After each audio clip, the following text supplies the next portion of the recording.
안녕하세요. 주총입니다. 4월 22일 수요일 브리핑 시작하겠습니다. 주식 캘린더 먼저 보면 이번 달에는 실적 발표가 대거 일정이 잡혀 있습니다. 오늘 테슬라 1분기 실적 발표가 있고 OCI가 1분기 실적 발표를 했는데 되게 잘 나왔죠. 그리고 내일은 SK하이닉스가 실적 발표하고 현대차, OCI 홀딩스까지 실적 발표합니다. 그리고 다음 주 월요일에는 하나오션, 화요일에는 삼성 SDI, 수요일에는 현대건설, 에코프로머티, 대한전선, 목요일에는 LG화학, 포스코퓨처엠, 삼성전기, 그리고 삼성전자까지 대기업들의 실적 발표가 대거 잡혀있죠. 그래서 보고 싶은 기업에 대해서 여러분들이 미리 날짜를 체크해놓고 실적 발표 결과를 보시면 될 것 같습니다. 일단 4월에서 5월까지는 계속해서 실적 발표가 있다, 이렇게 보시면 되겠습니다. 다음은 해외 지수입니다. 나스닥이 어제 마이너스 0.59%, S&P 500이 마이너스 0.63%를 기록하면서 어제 잠깐 쉬었죠. 그리고 국내 지수는 코스피가 0.46%, 코스닥이 0.18%, 이렇게 우리나라 지수는 조금 올랐습니다, 오늘. 중동 협상이 또 잘 안 되는 분위기로 지금 흘러가고 있는데 일단 우리나라는 시장을 잘 지켜줬죠. 근데 여기서 이제 팍팍팍 올라간다 라고 생각하기보다는 얼마든지 중동 뉴스로 인해서 이렇게 또 쉬었다가 올라갈 수도 있다 라고 생각하시는 게 더 좋을 것 같아요.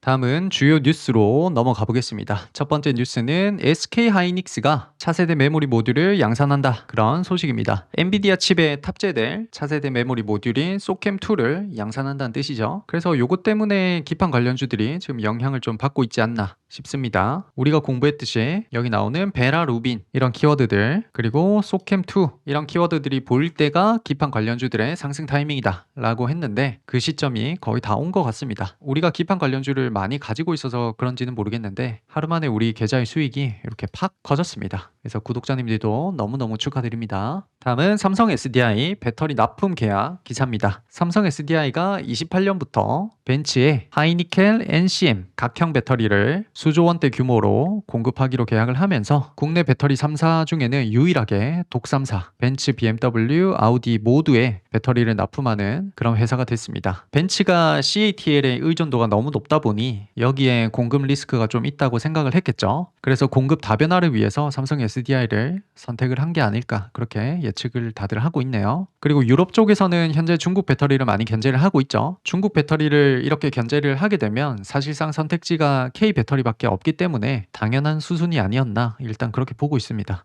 여기 LG 엔솔도 벤츠에 28년부터 약 2조 원의 LFP 배터리를 공급하기로 했다고 하네요. 그래서 2차 전지 섹터는 현재 ESS 모멘텀이 진행이 되고 있는데 여기에 원래 메인 사업인 EV 배터리까지 계약이 되고 있으면 당연히 너무 좋은 거죠. 그리고 이런 기사도 있었어요. 한중 NCS가 삼성 SDI 미국 ESS 전초기지의 핵심 파트너가 되었다, 인증이 되었다. 그래서 신공장에 기대감이 증폭된다. 우리는 특강에서 배웠죠. 삼성 SDI가 잘 나가면 한중 NCS는 삼성 SDI 향이기 때문에 같이 무조건 올라갈 것이다. 그렇게 특강에서 미리 체크를 했습니다. 그래서 지금 삼성 SDI가 좋을 때 한중 NCS도 어제 크게 급등이 나온 거죠. 그래서 결론적으로 2차 전지 섹터는 계속 스토리가 잘 진행되고 있다, 잘 가고 있다, 이렇게 보시면 될 것 같습니다. 다음은 전기차 충전 관련된 쇼킹한 뉴스입니다. 21일에 CATL이 공개하기로 초고속으로 충전할 수 있는 LFP 배터리를 공개했습니다. 얼마나 빠르냐면 10%에서 98%까지 충전하는데 6분 27초밖에 안 걸린다고 해요. 물론 중국 애들이 발표하는 거는 항상 과장이 좀 크죠. 다만 그걸 감안하더라도 굉장히 대단한 기술을 가졌다는 거죠.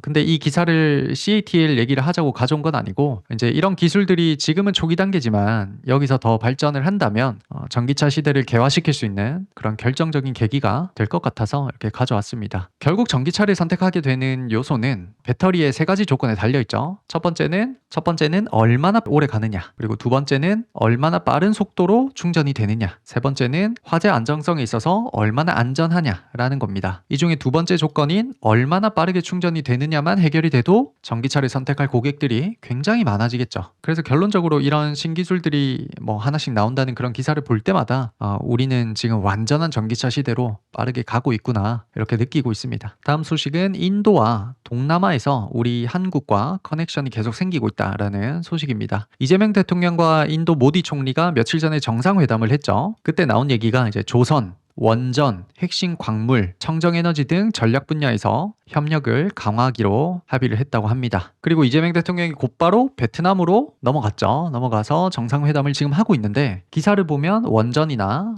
공급망 이쪽에서 협력을 하겠다고 합니다. 최근 들어서 인도 쪽이나 동남아 쪽에서 계속 한국 기업들과 커넥션이 이렇게 계속 생기고 있어요. 정부 차원에서도 그렇고 기업 차원에서도 그렇다는 거죠. 그래서 여기 화면을 보시면 현대그룹 쪽에서도 자동차는 원래 협력을 하고 있었으니까 그렇다 쳐도 조선소를 새로 합작해서 설립하기로 했어요. 인도랑. 그래서 이런 기사도 있었고 또 네이버나 크래프톤, 미래에셋이 합작을 해서 인도에서 최대 1조 원 규모의 투자 펀드를 조성한다는 그런 기사도 있었습니다. 동남아 같은 경우에는 LS그룹이 좀 핵심이죠. LS그룹은 원래 동남아에서 오랫동안 사업을 했는데 이번에 또 베트남에서 고압 케이블 공장을 새로 짓고 수주를 계속 거기서 확대해 나가고 있습니다. 또 얼마 전에는 LS 에코에너지가 히토류 사업을 동남아에서 본격적으로 한다고 발표를 하기도 했죠. 그래서 인도나 동남아는 앞으로 우리나라에게 있어서 아주 중요한 경제적인 무대가 될 것 같습니다. 그래서 앞으로는 동남아나 인도 쪽에서 우리나라 기업들과 이렇게 연관되어 있는 그런 뉴스 기사들이 나올 때는 좀 꼼꼼히 읽어주시면 너무 좋을 것 같네요. 다음은 K반도체 소부장 쪽에서 호재 소식입니다. 기사 제목이 엔비디아도 K 부품 구하려고 줄 섰다 이렇게 적혀 있죠. 그래서 기사를 요약하면 이런 거예요. 메모리 반도체 완성품을 만드는 삼성전자나 SK하이닉스뿐만 아니라 우리나라 소부장 업체들도 다 같이 너무나 좋다라는 그런 기사입니다. 돈을 너무나 잘 벌고 있다는 거죠. MLCC 쪽에서는 삼성전기가 있죠. 대표적으로 삼성전기는 진짜 없어서 못 파는 지경에 지금 이르렀기 때문에 생산 설비를 2배 확대하겠다라는 계획을 발표하기도 했고 소재 기업들은 한솔케미칼, 솔브레인 등등 다 지금 주문량이 되게 많다고 합니다. 기판 쪽에서는 심텍, 이수페타시스, TLB, 대덕전자, 코리아서키트 다 너무너무 좋고 특히 이 기사에서 강조하고 있는 부분은 가격 결정권이 우리 기업들에게 있다는 겁니다. 이렇게 되면 비싸게 팔아도 저쪽에서 사주니까 우리나라 기업들은 돈이 잘 벌릴 수밖에 없는 너무 좋은 그런 상황이라는 거죠. 그래서 그런지 요즘에는 반도체 소부장 쪽에서 흐름이 다 좋죠. 그래서 제 예측으로는 삼성전자나 SK하이닉스가 지금 단기적으로 많이 올라와서 좀 쉬고 있을 때 소부장 쪽에서 다시 조금 랠리가 나오지 않을까 그렇게 보고 있습니다. 다음 소식은 유럽의 에너지 자립 속도가 계속해서 빨라지고 있다라는 소식입니다. 여기 보시면 미국 이란 전쟁이 불붙인 에너지 자립 경쟁이라고 써있죠. 유럽 쪽에서는 이제 에너지를 자립하지 않으면 앞으로 큰 문제가 될 수 있다고 생각을 하는 것 같아요. 당연한 거죠. 그러면서 유럽 쪽에서는 원래 원전을 포기를 했었는데 다시 원전으로 지금 돌아가고 있고 재생에너지 쪽에서는 태양광이나 풍력 같은 그런 사업들이 계속해서 진행이 되고 있습니다. 특히 태양광 쪽에서는 중국이 꽉 잡고 있죠. 근데 그 상황에서 서방 국가들이 중국 쪽에 부품을 쓰지 않는다면 한국 태양광 기업들 중에 몇몇은 크게 수혜를 받을 수 있는 그런 상황들이 생기고 있습니다. OCI 홀딩스 같은 거를 말하는 거죠. 그래서 앞으로는 에너지 쪽에 투자를 한다면 재생에너지와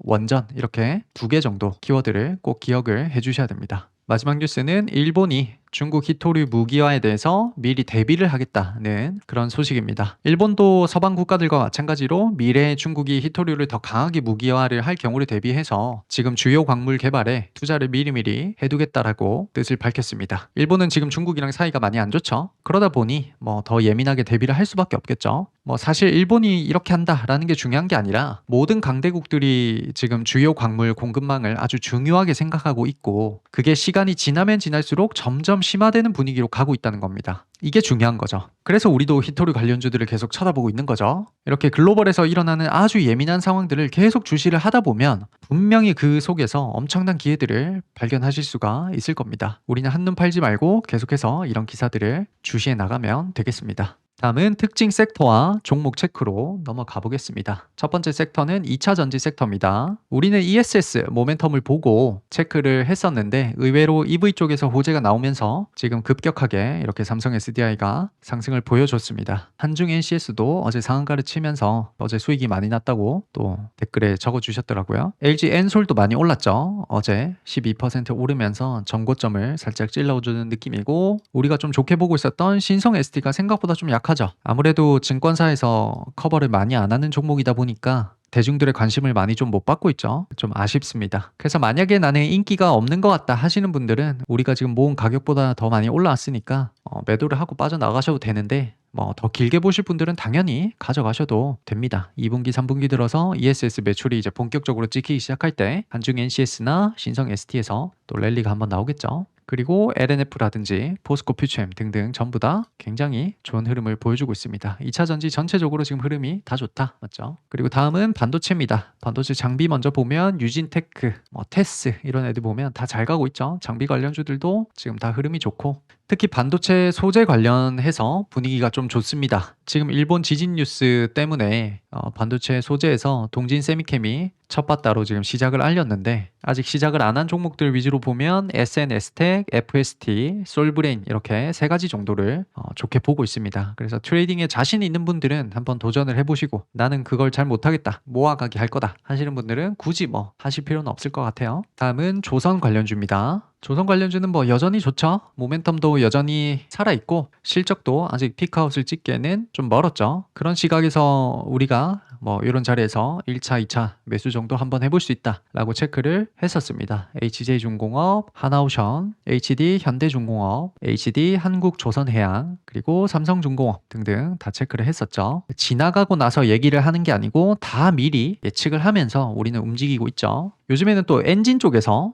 선박에 들어가는 엔진이 데이터 센터 엔진으로 들어갈 수 있다, 뭐 이런 이상한 찌라시들과 엮이면서 급등을 하고 있는데 뭐 이런 것 때문이라도 조선 섹터 전체가 다 같이 좀 오르는 그런 좋은 분위기로 가고 있습니다. 다음은 재생에너지 태양광 관련주입니다. 요즘엔 태양광 얘기가 계속 나오고 있죠. 테슬라나 스페이스X랑 엮이면서 그때부터 랠리를 좀 계속 주고 있는데 특히 OCI 홀딩스가 주목을 많이 받고 있습니다. 중국 태양광 공급망에서 벗어나기 위해서는 OCI 홀딩스 같은 이런 기업들이 약간 독점적 위치에 있기 때문이죠. 그 외에 태양광 장비 관련주들은 선익 시스템 또는 주성 엔지니어링 정도가 주목을 좀 받고 있습니다. 앞으로 박스권 만들어 나갈 때 우리가 잘 살펴봐야 되겠죠. 그 외에 뭐 다른 섹터들은 특별한 건 없었네요. 며칠간. 바이오 관련주들은 지금 좀 안 좋죠. 좀 안 좋은 이유가 이제 삼천당제약 같은 애들 때문에 투심이 좀 안 좋아져서 조정을 계속 받고 있는데 또 때가 되면 분명히 오를 겁니다. 코스닥을 부흥시키려면 이런 바이오 관련주들이 올라줘야 되기 때문에 또 그때를 기다려야 되겠죠. 오늘은 여기까지 해서 4월 20일 수요일 브리핑은 마무리하고 다음 영상에서 반도체 가치하기 계좌 현황을 보도록 합시다. 감사합니다.